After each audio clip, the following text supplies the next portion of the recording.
Hi. So the channel is called Outrageous, and the topic today is outrageous. You might recall that early in Donald Trump's presidential campaign, he praised WikiLeaks and asked them if they could to find the 30,000 missing emails from Hillary Clinton's email server.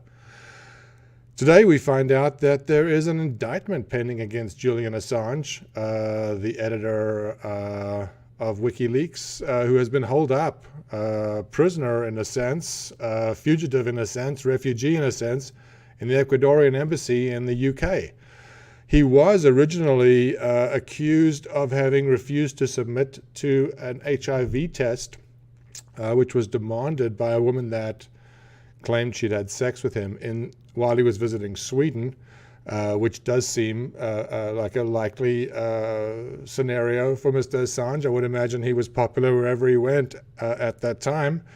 I don't know if it's a crime. Apparently it is in Sweden to refuse to take an HIV test. He was convinced that he would be extradited to the US because of what WikiLeaks had revealed, specifically with Chelsea Manning and the US military, let's say, activities, to not put any slant on it. Chelsea Manning went to jail. Julian Assange has been hiding in the Ecuadorian embassy ever since. His freedoms have been severely curtailed recently. There are some who say that they are attempting to force him out of the embassy.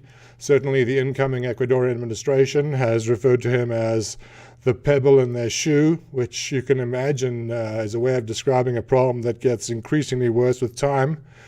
The news of the indictment against Assange is especially troubling because those who supported Donald Trump from early in his even career and supported his outspokenness before he was even a presidential candidate were, I would say, horrified when they discovered that he planned to continue the policies that Hillary Clinton had advocated, such as continued presence in Syria, considering WikiLeaks a hostile in foreign intelligence, which I think he had his defense secretary refer to them in those terms.